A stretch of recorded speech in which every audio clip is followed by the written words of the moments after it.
3 beses na binasa ni Arturo Sandoval ang liham bago niya yon ipatong sa mesa. Walang pangalan ang sobre. Ilang buwan nang hindi natatanggap ng mga empleyadong may pinakamababang sahod ang tulong pinansyal na mismong si Arturo ang nagtatag. Ang mga nagtatanong tungkol dito ay tinatakot o tinatanggal sa trabaho. Nakasaad din sa liham na tinatrato ang matatandang manggagawa na para bang wala na silang silbi. Itinatag ni Arturo ang kumpanyang iyon matapos gugulin ang kanyang kabataan sa pagtatrabaho para sa mga taong turing sa kanya ay isang piyesang madaling palitan.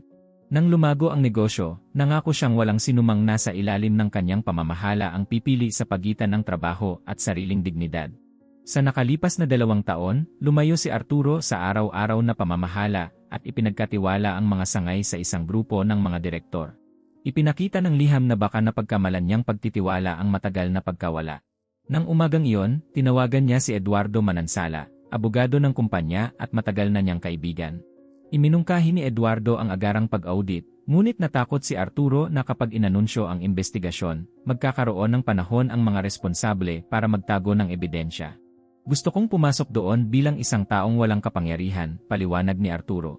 Kapag nalaman nila kung sino ako, aalukin nila ako ng kape, pagbubuksan ng pinto at minityan. Gusto kong malaman kung paano nila tratuhin ang taong wala silang mapapala. Sa tulong ng isang programa para sa pansamantalang empleyado, inayos ni Eduardo na makapasok si Arturo bilang assistant sa records room sa loob ng 2 araw. Tanging si Eduardo at ang central management ang makakaalam ng pagbisita. Nagsuot ang matanda ng payak na damit at iniwan sa bahay ang mamahaling relos na matagal na niyang ginagamit. Pagdating niya sa sangay, walang nakaalam na ang lalaking tumatawid sa reception area ang nagmamay-ari ng gusali, mga sasakyang panghatid at lahat ng nasa loob ng mga pader na iyon. Nagpakilala si Arturo bilang pansamantalang manggagawa. Pinaghintay siya ng receptionist at tinawag si Maribel Fajardo, ang manager ng sangay. Matapos ang halos 40 minutong pagtayo, nakita ni Arturo ang isang eleganteng babae na naglalakad sa koridor habang tumitingin sa mga papeles. Huminto si Maribel sa harap niya at sinuri ang kanyang damit, ubaning buhok at maliit na bag. Ito ba ang ipinadala nila para sa records room? Tanong ni Maribel nang hindi man lamang bumabati. Mahinahon na sumagot si Arturo. Arturo ang pangalan ko. Sinabi nilang tutulong ako rito ng 2 araw. Napabuntong hininga si Maribel. Sobra na nga ang 2 araw kung kailangan ko pang hintaying makalakad kayo mula sa isang silid papunta sa isa. Hindi ito pahingahan ng mga retirado. Napangiti ang 2 empleyadong nasa malapit, ngunit nagkunwaring walang napansin si Arturo. Dinala siya ni Maribel sa isang silid na puno ng mga lumang kahon at sinabing kailangan niyang ayusin ang lahat bago matapos ang araw. Hindi ipinaliwanag ng manager ang sistema, hindi siya binigyan ng training at inilabas pa ang nag-isang upuan. Sinabi nitong ang masisipag na manggagawa ay hindi maghapong nakaupo. Nang itanong ni Arturo kung saan siya maaaring uminom ng tubig, itinuro lamang ni Maribel ang koridor at sinabing dapat nagdala siya ng sariling bote. Sandali lamang po. Para patuloy kaming makapaghatid ng libre ng mga kwentong nagbibigay inspirasyon, sana ay mag-like at mag-subscribe kayo sa channel. Isulat ang salitang sipaggalang-i sa comments. Maraming salamat at ipagpatuloy natin ang kwento. Dahan-dahang nagsimulang magbukod ng mga folder si Arturo. Hindi mahirap ang gawain, ngunit nasa sahig ang mga kahon kaya paulit-ulit siyang kailangang yumuko.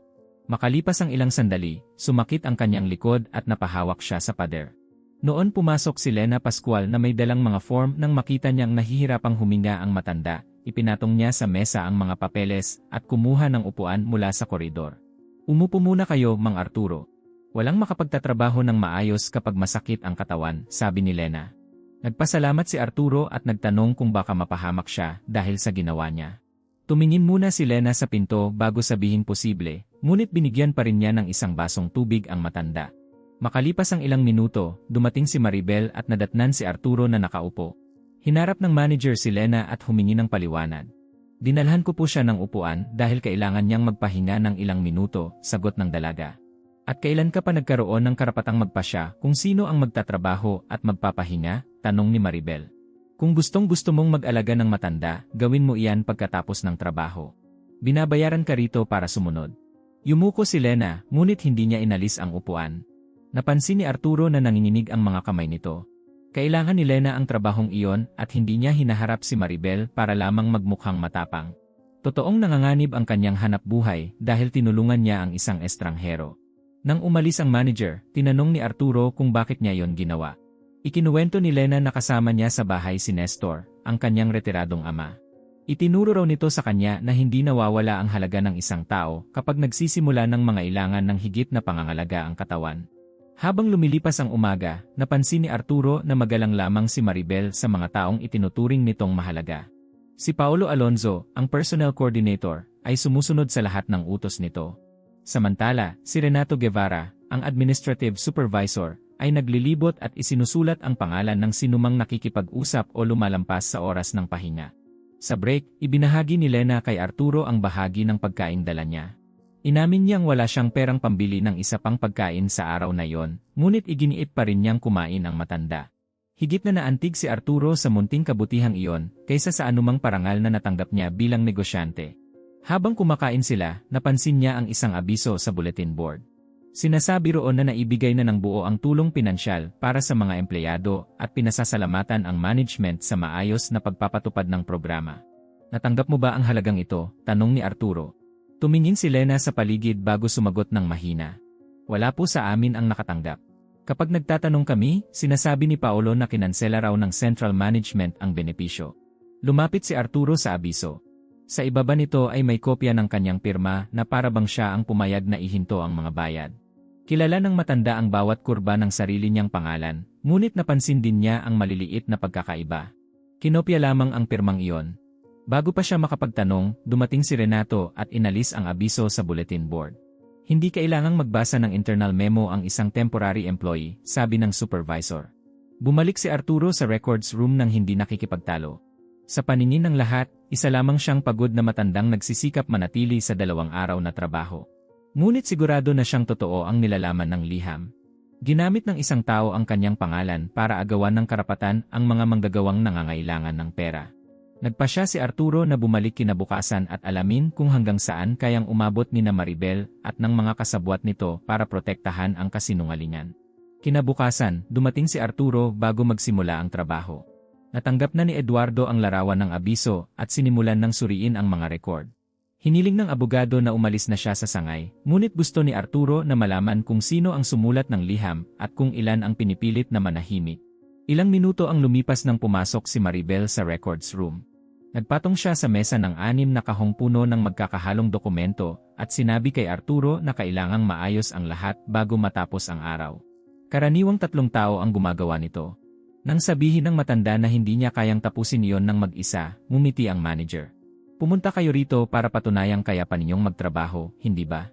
Patunayan niyo. Kung hindi na kaya ng edad ninyo ang bilis ng iba, hindi problema ng kumpanya yon. Alam ni Arturo na protektado siya ng tunay niyang posisyon, ngunit naisip niya ang matatandang nakakarinig ng ganoong mga salita nang walang kakayahang sumagot. Marami sa kanila ang kailangang magtrabaho o nais lamang maramdamang may silbi pa sila. Ipinapakita ni Maribel kung paano nito tratuhin ang sinumang itinuturing nitong mahina. Pumasok si Lena at nakita ang dami ng mga kahon. Nag-alok siyang tumulong matapos ang sarili niyang mga gawain, ngunit sinabi ni Maribel na hindi na siya bibigyan ng overtime sa linggong iyon. Ipinaliwanag ni Lena na kailangan niya ang dagdag na bayad para sa mga gastusin ni Nestor. Hindi man lamang nagpakita ng malasakit ang manager. Dapat mas naghanda ang ama mo sa pagtanda, sabi ni Maribel. Huwag mong gawing responsibilidad ng kumpanya ang problema ninyo sa bahay. Mariing isinara ni Arturo ang isang folder, ngunit pinanatili niyang kalmado ang boses. Hindi ninyo kailangang magsalita ng ganyan tungkol sa ama niya. Dahan-dahang humarap sa kanya si Maribel. At hindi rin niyo kailangang ipagtanggol ang hindi naman humihingi ng tulong. Isa pang pakikialam at matatapos ang trabaho ninyo bago magtanghalian. Nang sila na lamang dalawa, ipinaliwanag ni Lena na binabawasan ni Maribel ang mga shift at oportunidad ng sinumang sumasalungat dito. Maliit ang pensyon ni Nestor at nakasalalay sa sahod ng anak ang kanilang tahanan. Takot si Lena na matanggal, ngunit ayaw niyang tanggapin ang bawat pang-aabuso para lamang manatiling may trabaho. Pagkalipas ng ilang oras, tinawag ni Paolo ang mga empleyado sa administrative department upang lumagda sa mga lumang resibo. Nakasaad sa bawat dokumento na natanggap na ang tulong pinansyal. Tahimik na pumila ang mga manggagawa. Ang ilan ay lumagda ng hindi nagbabasa. Napansin naman ng iba ang nilalaman, ngunit sumunod matapos ipaalala ni Renato na maaaring suriin at hindi na renew ang kanilang mga kontrata. Nang si Lena na ang nakapila, hinawakan niya ang ballpen at tinanong kung nasaan ang halagang nakasulat sa papel. Sumagot si Paolo. Internal adjustment lamang ito. Pirmahan mo at bumalik ka na sa trabaho. Pero kukumpirmahin kong natanggap ko ang isang bagay na hindi ko naman natanggap, sabi ni Lena. Lumapit si Maribel mula sa likuran at nagsalita ng sapat ang lakas upang marinig ng lahat. Mas gusto mo bang panatilihin ang trabaho mo o makipagtalo tungkol sa isang pangungusap sa papel? Pinagmamasdan ni Arturo ang nangyayari mula sa pinto ng records room. Tumingin si Lena sa mga kasamahan, ngunit walang nangahas na tumulong. Sa kabila nito, ibinalik niya ang ballpen. Inutusan ni Maribel si Paolo na itabi ang dokumento at sinabing pag-uusapan nila kinabukasan kung mananatili pa sa kumpanya si Lena. Lumapit si Arturo at hiniling na makita ang resibo, ngunit hinarangan ni Renato ang kanyang daan. Bumalik kayo sa mga kahon nyo, utos ng supervisor. Kung natanggap ng lahat ang pera, walang dahilan para matakot kayong ipakita ang dokumento, sagot ni Arturo. Nawalan ng pasensya si Maribel. Sinabi niyang inaabuso ng matanda ang kabaitang ipinakita sa kanya at pinagsisisihan niyang pinayagan niyang makapasok ang isang manggagawang mahilig makialam. Pagkatapos ay isinama niya sina Paolo at Renato sa kanyang opisina. Mula sa bahagyang nakabukas na pinto, narinig ni Arturo na kailangan nilang ayusin ang problema bago pa siya makapagtanong sa mas maraming empleyado. Nang hapong iyon, naglagay si Renato ng pulang sobre sa isa sa mga kahon habang nasa kabilang koridor si Arturo. Hindi nakita ni Lena ang nilalaman, ngunit naghinala siya sa kilos ng supervisor. Hindi nagtagal, sinabi ni Paolo na may nawawalang kumpidensyal na mga dokumento at nag-utos si Maribel na halughugin ang silid. Natagpuan ang sobre sa kahon ni Arturo. Itinaas iyon ni Maribel sa harap ng mga empleyado at tinanong kung bakit nagtatago ng sensitibong impormasyon ang isang temporary assistant. Sumagot ang matanda na noon lamang niya nakita ang sobre. Sinabi ni Renato na maghapon daw nagtatanong si Arturo at marahil ay balak nitong ilabas ang mga papeles bilang ebidensya. Idinagdag ni Paolo na pagkakamali na ngang tanggapin ang matanda. Sinubukan ni Lena na sabihing nakita niya si Renato sa records room, ngunit pinutol siya ni Maribel. Sinuway mo na ang isang utos ngayong araw. Mag-isip kang mabuti bago mo akusahan ang isang supervisor. Kayang tapusin ni Arturo ang kasinungalingan sa sandaling iyon. Kailangan lamang niyang tawagan si Eduardo o ipakita ang mga dokumentong nagpapatunay sa kanyang pagkakakilanlan. Ngunit gusto niyang malaman kung kaya ni Lena na panindigan ang katotohanan kapag mas malaki na ang kapalit. Gusto rin niyang makita kung ilang empleyado ang papayag na makibahagi sa kawalang katarungan. Kaya sinabi lamang niyang hindi siya lalagda sa anumang pag-amin. Nagpasya si Maribel na gawing halimbawa ang akusasyon. Inanunsyo niyang titipunin niya ang buong team kinabukasan upang iharap ang kaso at tanggalin sa trabaho si Arturo sa harap ng lahat. Ayon sa kanya, kailangang malaman ng mga empleyado na laging may kapalit ang pagsuway at kawalan ng katapatan. Bago umuwi, kinuha niya ang ni Arturo at pinayagan lamang itong bumalik kinabukasan upang tanggapin ang formal na desisyon. Sa labas ng gusali, naabutan ni Lena si Arturo at humingi ng tawad. Nakita kong pumasok si Renato sa records room. Dapat mas matatag akong nagsalita. Mas marami ka nang ginawa kaysa sa lahat ng nanood lamang, sagot ni Arturo. Pero bukas, baka kailangan mong magpasya kung hanggang saan ka handang lumaban. Naunawaan ni Lena ang babala. Kung ipagtatanggol niya ang isang temporary worker na inakusahan ng pagnanakaw, maaari siyang tanggalin ni Maribel. Kung mananahimik siya, tutulong siyang sirain ang pangalan ng isang inosente. Nang gabing iyon, ikinuwento niya kay Nestor ang lahat. Tahimik na nakinig ang ama at nakita ang takot ng anak. Kailangan ko ang trabahong ito, pagtatapat ni Lena. Kung wala ang sahod ko, hindi ko alam kung paano natin mababayaran ang mga gastusin. Hinawakan ni Nestor ang kamay niya. Buong buhay akong nagtrabaho para hindi mo kailangang yumuko sa harap ng kasinungalingan. Kung mawalan ka ng trabaho dahil nagsabi ka ng totoo, may mananatili pa rin sa'yo na hindi kayang kunin ni Maribel. Habang pilit na natutulog si Lena, kausap naman ni Arturo si Eduardo. Natuklasan na ng Central Management ang pagkakaiba sa halagang ipinadala sa sangay at sa mga resibong nilagdaan ng mga manggagawa. Kinumpirma ng abogado na itinago ni Maribel, Paolo at Renato ang mga bayad at binago ang mga report. Hiniling ni Arturo na huwag munang makialam si Eduardo bago ang meeting. Kinabukasan, ipapakita ng bawat isa kung saan sila nakatayo nang hindi alam na kayang baguhin ng lalaking kanilang inaakusahan ang kapalaran nilang lahat. Kinabukasan, punong-puno ang pangunahing meeting room. Inutusan ni Maribel ang lahat na iwan muna ang kanilang mga pwesto upang panoorin ang pagtanggal sa temporary worker. Gusto niyang gawing babala si Arturo sa sinumang magtatangkang questionin ang kanyang kapangyarihan. Pumasok ang matanda nang wala ang kanyang at humarap sa team.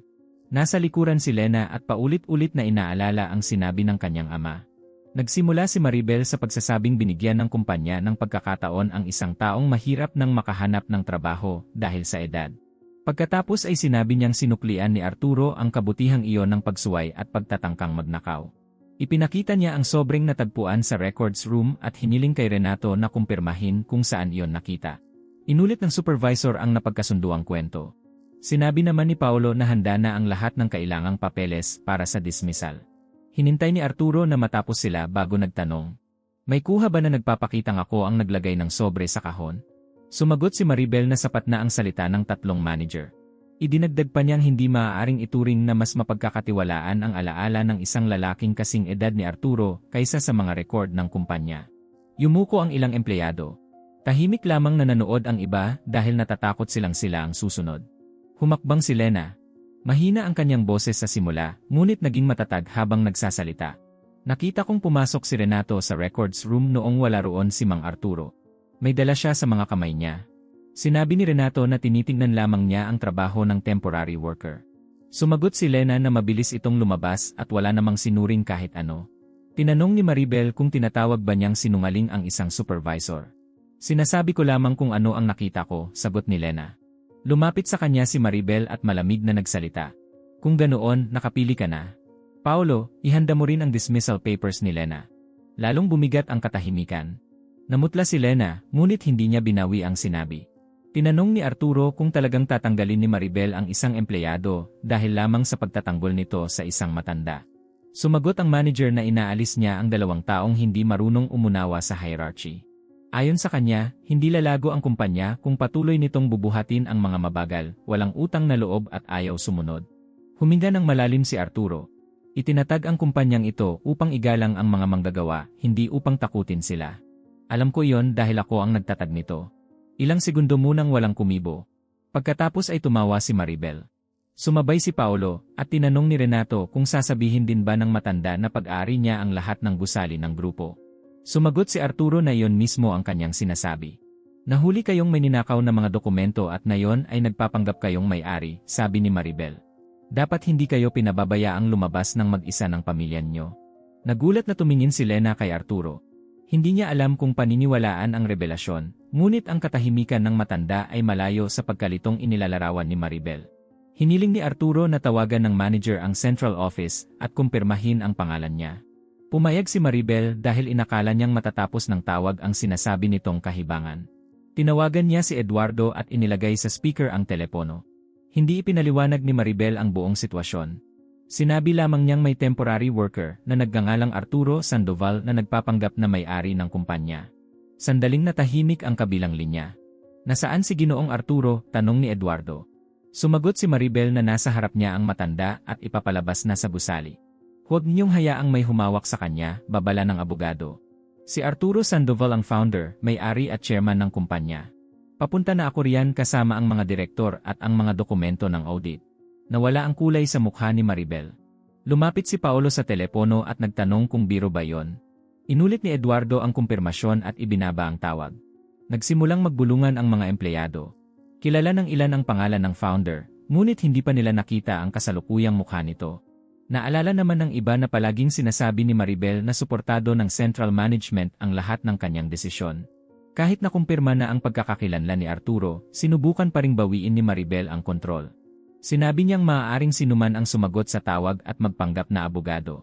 Inutusan niya ang security na ihatid sina Arturo at Lena sa reception area habang sinusuri niya ang usapin. Nag-alinlangan ang mga gwardiya, ngunit sinabi ng matanda na huwag silang mag-alala. Lalakad siya ng kusa. Sa koridor, tinanong ni Lena kung bakit tiniis ni Arturo ang lahat ng pang-insulto sa halip na sabihin agad ang katotohanan. Ipinaliwanag niyang kailangan niyang malaman kung sino ang marunong rumespeto kapag walang kapalit na gantimpala. Unti-unting naunawaan ni Lena na bahagi ng investigasyon ang nakaraang 2 araw. Gayunman, natatakot pa rin siyang baka hindi sapat ang tawag at tuluyang mawalan siya ng trabaho. Isinama ni Maribel sina Paolo at Renato sa kanyang opisina at isinara ang pinto. Inutusan niyang ibunton nila kay Lena ang buong pananagutan sa mga pekeng resibo. Sinabi ni Paolo na nasa central office ang mga record, ngunit iginiit ni Maribel na maaari nilang sabihing ang assistant ang may kontrol sa mga dokumento. Tinanong ni Renato kung ano ang gagawin sa recordings ng security cameras. Sumagot ang manager na buburahin niya ang files at sasabihing nagkaroon ng technical failure. Bago pa nila maisagawa ang plano, ilang sasakyan ang huminto sa harap ng gusali. Mabilis na pumasok si Eduardo kasama ang mga direktor at audit team. Nang makita si Arturo, agad niya itong nilapitan. "Ginoong Chairman, narito po ang mga dokumentong ipinakuhan nyo," sabi ng abogado. Narinig yun ng lahat. Napaatras ang mga gwardya at napapatakip sa bibig si Lena. Lumabas si Maribel sa kanyang opisina at pilit itinago ang takot. Sinabi niyang isa lamang iyong napakalaking hindi pagkakaunawaan. Ilang segundo siyang tinitigan ni Arturo bago nagtanong kung hindi pagkakaunawaan din ba ang pagkuha sa benepisyo ng mga manggagawa, pamimiki ng pirma, pananakot sa mga empleyado at pag-akusa sa isang inosente. Sinubukan ni Maribel na sumagot, ngunit sinabi ni Eduardo na hinarang na ng Central Office ang access sa mga record. Wala nang mabuburang file. Pagkatapos ay hiniling ni Arturo na bumalik ang lahat sa meeting room. Magpapatuloy ang pagpupulong na inihanda upang hiyain ang isang matandang lalaki, ngunit ngayon ay pamumunuan na ito ng taong tunay na may kapangyarihang magpasya kung sino ang mananatili sa kumpanya. Nang muling pumasok si Arturo sa meeting room, wala nang tumatawa. Nanatili si Maribel malapit sa pinto, habang iniiwasan nina Paolo at Renato ang tingin ng kanilang mga kasamahan. Hindi pa alam ni Lena kung maibabalik ang kanyang trabaho, ngunit hindi na siya nagsisising nagsabi ng totoo. Pumuwesto si Arturo sa dating kinalalagyan ni Maribel, ngunit ayaw niyang gamitin ang kapangyarihan para lumikha ng panibagong kahihiyan. Hiniling niya kay Eduardo na ilahad ang mga katotohanan. Ipinaliwanag ng abogado na buwan-buwan nagpapadala ang central management ng tulong pinansyal para sa mga empleyadong may pinakamababang sahod.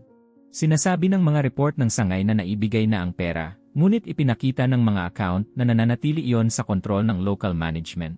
Ginagamit ni Maribel ang huwad na mababang gastos upang magpakita ng mas magandang resulta at makakuha ng promotion. Gumagawa si Paolo ng mga peking resibo habang tinatakot naman ni Renato ang mga empleyado upang pumirma. Ang sinumang tumanggi ay nawawala ng shift, overtime o mismong trabaho. Sumingit si Maribel at sinabing hindi naman niya personal na kinuha ang pera. Sinabi niyang sinusubukan lamang niyang gawing mas mahusay ang sangay at balak niyang ibigay ang mga bayad kapag gumanda na ang resulta. Sumagot si Arturo na hindi nagiging tama ang pag-agaw sa benepisyong para sa mahihirap na manggagawa dahil lamang hindi inilagay ng isang tao ang pera sa sariling bulsa.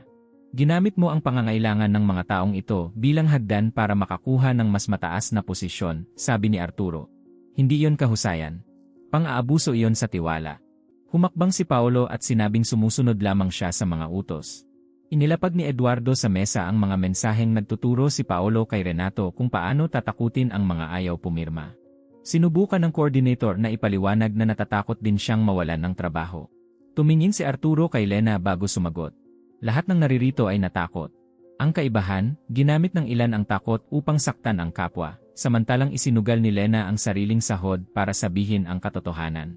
Inamin ni Renato na siya ang naglagay ng sobre sa kahon ni Arturo dahil nangako si Maribel na irerekomenda siya para sa promotion. Nang tanungin ng matanda kung ilan na ang kanyang tinakot, nagtaas ng kamay ang maraming manggagawa. Ikinuwento nila ang mga oportunidad na inalis at mga resibong nilagdaan dahil sa takot. Nang mapansing nawawala na ang suporta ng mga kasabwat, nagsimulang sisihin ni Maribel ang mga ito. Sinabi niyang si Paolo ang nakaisip ng mga resibo at pinalabis ni Renato ang mga pagbabanta. Sumagot si Paolo na inaprubahan ng manager ang bawat dokumento. Isiniwalat naman ni Renato na inutusan sila ni Maribel na burahin ang recordings bago dumating ang mga direktor. Nagsimulang magtalo ang tatlo. Agad na nawala ang samahang binuo ng pansariling interes nang dumating ang tunay na pananagutan. Humingi ng katahimikan si Arturo. Pananagutin ang bawat isa ayon sa pinili nitong gawin. Binasa ni Eduardo ang listahan ng mga miyembro ng administration na nakibahagi sa pameke, pananakot at hindi makatarungang pagtanggal sa mga manggagawa. Tinawag sa harap ang lahat ng manager na sangkot. Nang pumasok ako rito na nakasuot ng simpleng damit, marami ang nag-isip na wala akong halaga, sabi ni Arturo. Pero hindi lamang kawalan ng paggalang sa akin ang nakita ko. Nakita kong ginagamit ng mga tao ang maliliit nilang posisyon para kontrolin ang mga kailangang magtrabaho. Hindi maaaring maging marangal ang isang kumpanya habang ginagantimpalaan ng pamunuan ang ganitong asal. Tinanggal ni Arturo sina Paolo at Renato sa trabaho dahil sa pameke ng record, panggigipit sa mga empleyado at pakikibahagi sa maling akusasyon laban sa isang inosente. Pagkatapos ay tinanggal niya ang lahat ng manager na lumagda sa huwad ng mga dokumento o nanakot sa mga manggagawa. Ang bawat isa ay tumanggap ng kaparusahang kaugnay ng sariling ginawa. Sa huli, hinarap ni Arturo si Maribel. Wala na sa manager ang dating kumpiyansa. Ipinaalala nitong maraming taon na siya sa kumpanya at humingi ng pagkakataong itama ang mga pagkakamali. Sinabi niyang mawawasak ang kanyang career kung aalis siya ng ganoon. At ilang career ang winasak mo nang may humingi lamang ng nararapat sa kanya? Tanong ni Arturo. Sinabi ni Maribel na maaari niyang ibalik ang pera at humingi ng tawad. Sumagot ang matanda na ibabalik na ang mga benepisyo at hindi mabubura ng paghingi ng tawad matapos mahuli ang maraming taon ng sadyang maling desisyon. Pagkatapos ay sinabi niyang tanggal na rin sa trabaho si Maribel. Ang katahimikang sumunod ay hindi dala ng takot kundi ng ginhawa. Sinubukan ng manager na sabihing pagsisisihan ni Arturo ang pagtanggal sa buong administrative team, ngunit hindi nagbago ang isip niya.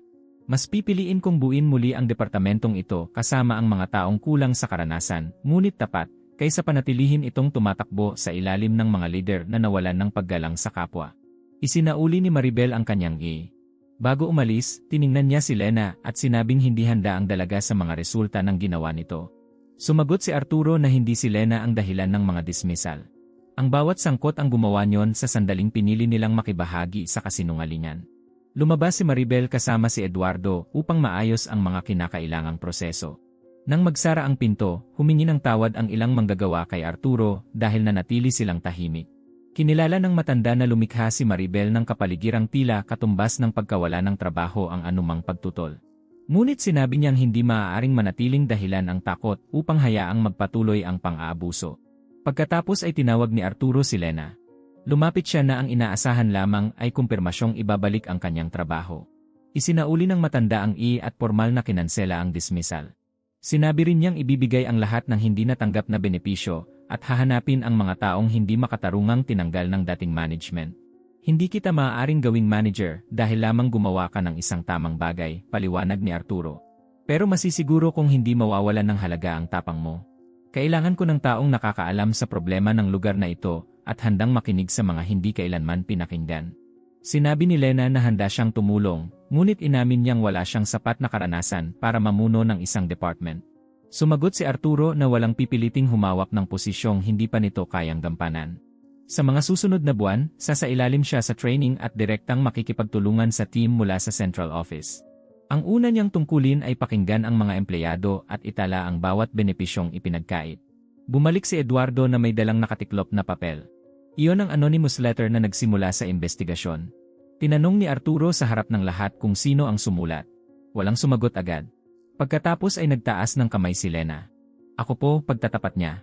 Hindi ko inilagay ang pangalan ko dahil natatakot akong mawalan ng trabaho. May iba nang tinanggal ng subukan nilang magreklamo. Tinanong ni Arturo kung bakit patuloy pa rin siyang sumubok matapos makita ang nangyari sa iba. Sumagot si Lena na naisip niya si Nestor at ang mga manggagawang tatanda na naniniwalang hindi sila karapat dapat igalang. Gusto niyang may makaalam sa ginagawa ni Maribel kahit hindi kailanman magkaroon ng resulta ang liham. Naramdaman ni Arturo na namumuo ang luha sa kanyang mga mata, ngunit pinigil niya ang emosyon. Ang babaeng nagbahagi ng sariling pagkain sa isang estranghero ay siya ring nagsapanganib ng trabaho para protektahan ang mga kasamahang maaaring hindi kailanman makaalam sa ginawa niya. Naunawaan ni Arturo na hindi pa niya natatagpuan ang isang handang-handa ng leader. Mas mahalaga ang natagpuan niya, isang taong marami pang kailangang matutunan, ngunit alam na kung para kanino niya dapat gamitin ang kaalaman. Nang gabing iyon, ikinuwento ni Lena kay Nestor ang lahat ng nangyari, mula sa maling akusasyon hanggang sa pagdating ni Eduardo. Nang malaman ng ama na tunay nang may-ari si Arturo, napatawa ito sa sobrang ginhawa.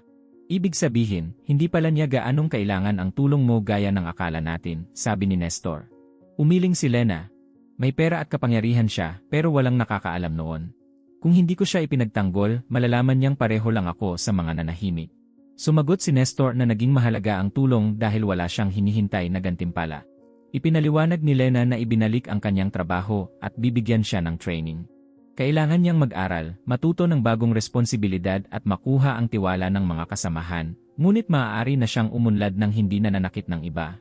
Sa mga sumunod na araw, naglagay si Arturo ng simpleng mesa malapit sa mga empleyado at pinakinggan ang kanilang mga kwento tungkol sa mga shift, benepisyo at oportunidad na inalis. Inayos ni Eduardo ang bawat kaso at pinaghiwalay ang mga sumunod dahil sa takot mula sa mga kusang tumulong kay Maribel para sa sariling pakinabang. Inako rin ni Arturo ang sarili niyang pagkukulang. Sa isang meeting, sinabi niyang hindi sapat ang gumawa ng mga patakaran at ilagay ang mga iyon sa dingding. Kapag matagal na nawawala ang may-ari, nagkakaroon ng pagkakataon ang iba na gamitin ang pangalan nito nang walang pagsusuri. Nangako siyang mas madalas na susubaybayan ang mga sangay at gumawa ng isang ligtas na paraan upang direktang makapagsumbong ang sinumang empleyado sa independent team.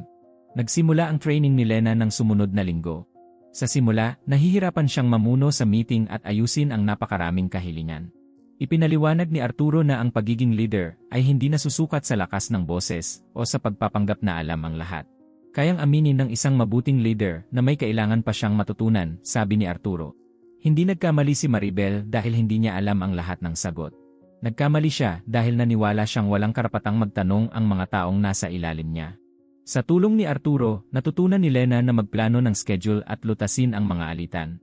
Nagkamali rin siya paminsan-minsan, ngunit inaamin niya ang pagkukulang at hindi iyon ibinibintang sa mga nasa ilalim niya. Makalipas ang ilang linggo, dinalaw ni Arturo si Nestor. Hindi siya dumating sakay ng marangyang sasakyan at wala rin siyang dalang mamahaling regalo. Gusto lamang niyang pasalamatan ang lalaking nagturo kay Lena na piliin ang katotohanan. Payak siyang tinanggap ni Nestor at nagbiro na maaari na silang magkwentuhan tungkol sa pananakit ng likod ng walang kabataang nagmamadaling paalisin sila. Ikinuwento ni Nestor na matapos ang maraming dekada ng pagtatrabaho, naramdaman niyang unti-unti siyang naging parang hindi nakikita habang papalapit ang pagreretiro. Inamin ni Arturo na yon din ang kinatatakutan niya. Ipinakita ng pagbisita niya sa kumpanya na kahit ang mahabang buhay na puno ng tagumpay ay hindi kayang protektahan ang isang tao kapag edad lamang ang nakikita ng iba. Pumasok kayo sa kumpanya para subukan ang mga empleyado, sabi ni Nestor. Pero baka pumasok din kayo roon para patunayan sa sarili ninyong may magagawa pa kayo. Sandaling natahimik si Arturo bago sumang-ayon. Mula nang lumayo siya sa araw-araw na pamamahala, nagsimula siyang isipin na tapos na ang kanyang panahon. Ang pagbabalik ay hindi nangangahulugang kailangan niyang kunin muli ang lahat ng posisyon o kontrolin ang bawat desisyon. Ang mahalaga ay gamitin niya ang karanasan upang maghanda ng mas mabubuting tao at pigilan ang panibagong pang-aabuso. Pagkalipas ng 2 buwan, natanggap ng mga empleyado ang lahat ng hindi na ibigay na tulong pinansyal. Iginiit ni Arturo na huwag itong gawing seremonya dahil hindi iyon regalo kundi pagbabalik ng pag-ari nila. Inimbitahang makipag-usap sa bagong management ang mga taong hindi makatarungang tinanggal. Ang ilan ay bumalik habang pinili ng iba ang ibang landas, ngunit kinilala ng kumpanya ang nangyari sa kanila. Makalipas ang 3 buwan, tinipon ni Arturo ang team sa lugar kung saan siya dating inakusahan ng pagnanakaw. Sa pagkakataong iyon, wala nang nag-iisang matanda sa harap ng takot na mga empleyado. Nakaupo ng paikot ang mga manggagawa at malaya ang bawat department na maglahad ng problema at mungkahi. Inanyayahan ni Lena si Nestor at pinaupo sa harapang hanay. Inanunsyo ni Arturo na natapos ni Lena ang unang bahagi ng training at opisyal na siyang magiging supervisor ng employee relations. Hindi niya pamamahalaan ang buong kumpanya at hindi rin siya bibigyan ng walang limitasyong kapangyarihan. Tungkulin niyang tiyaking isinasaalang-alang ng administration ang mga taong maapektuhan ng mga desisyon. Patuloy siyang gagabayan ng isang team na may higit na karanasan. Lumapit si Lena sa ama bago tanggapin ang bagong Hinawakan ni Nestor ang mga kamay ng anak at sinabing ipinagmamalaki niya ito hindi dahil sa posisyon kundi dahil nakarating ito roon nang hindi tinatalikuran ang sarili. Noon na unawaan ni Lena na ang tunay niyang tagumpay ay hindi ang pagtigil sa pagiging mapagkumbaba. Ang tunay na tagumpay ay ang pagkaalam na hindi nangangahulugan ang kababaang loob na kailangan niyang tahimik na tiisin ang pang-aabuso. Pagkatapos ng seremonya, inanunsyo ni Arturo ang isang programa para sa pagkuha at pagsasanay ng mas matatandang manggagawa, pati na ang mga simpleng pagbabago para sa may pisikal na limitasyon. Hindi kayang alisin ng isang patakaran ang lahat ng diskriminasyon, ngunit makatutulong itong pigilan ang maling asal bago muling maging normal. Makalipas pa ang ilang panahon, nagpasya si Arturo na magsagawa ng huling pagsubok. Isinuot niya ang parehong simpleng damit noong unang araw at pumasok sa sangay ng walang abiso. Tumayo ang receptionist upang batiin siya, ngunit alam na nito kung sino siya. Kaya tahimik niyang pinanood kung paano tinatrato ang isa pang matandang manggagawang naghihintay ng impormasyon. Dinalhan ni Lena ng upuan ng lalaki, ipinaliwanag ng mahinahon ang proseso at sinabing huwag itong madaliin. Ngumiti si Arturo. Lumapit si Lena at ipinaliwanag na hindi ganoon ang pagtrato nila dahil naroon ang may-ari. Paulit-ulit niyang ipinaalala sa team na totoo lamang ang paggalang kapag hindi ito nakadepende sa pangalan, kayamanan o posisyon ng taong nasa harap nila. Nawala na ang dating takot. Nakapagtatanong ang mga empleyado nang hindi tumitingin muna sa pinto ng manager. Bago umalis, huminto si Arturo sa tabi ng upuang ibinigay ni Lena noong unang araw. Mas malinaw na ipinakita ng munting kabutihang iyon ang tunay na pagkatao kaysa sa lahat ng report ng dating administration. Hindi nagtagumpay si Lena dahil nakatagpo siya ng isang milyonaryong nakatago ang pagkakakilanlan. Nagtagumpay siya dahil pinili niya ang katotohanan ng paniwala niyang isang matandang walang kapangyarihan lamang ang kanyang ipinagtatanggol. Bago lumabas, tinipon ni Arturo ang mga empleyado at nag-iwan ng huling paalala. Nagbabago ang mga posisyon, maaaring lumaki o lumiit ang mga kumpanya, at maaaring mangailangan ng tulong ang sinuman balang araw. Ang tunay na nananatili ay kung paano tinatrato ng isang tao ang mga mukhang walang maibibigay sa kanya. Naunawaan ni Lena kung bakit itinago ni Arturo ang pagkakakilanlan. Kung alam ng lahat na kaharap nila ang may-ari, susunod sila dahil sa pansariling interes. Lumabas si Arturo sa gusali ng dahan-dahan at hindi ikinahihiya ang kanyang edad. Sa likuran niya, patuloy na tumatakbo ang kumpanya sa ilalim ng isang panuntunang hindi kayang burahin ng anumang pekeng pirma. Karapat dapat igalang ang bawat tao bago pa malaman ng iba ang kanyang pangalan, kayamanan o halaga. Maraming salamat sa pananatili hanggang sa dulo. Naghanda kami ng isa pang espesyal na kwento para sa inyo na lumalabas na ngayon sa inyong screen. I-click lamang ito para mapanood. Kung naantig kayo sa kwentong ito, mag-subscribe at pindutin ang i-button sa comments para mas marami pang tao ang makarinig ng nakapagbibigay inspirasyong salaysay na ito. Kung maaari, ibahagi rin ito. Maaaring maliit na bagay lamang iyon, ngunit ang pagpapalaganap ng kwento ng pagbangon ay pagpapalaganap din ng pag-asa.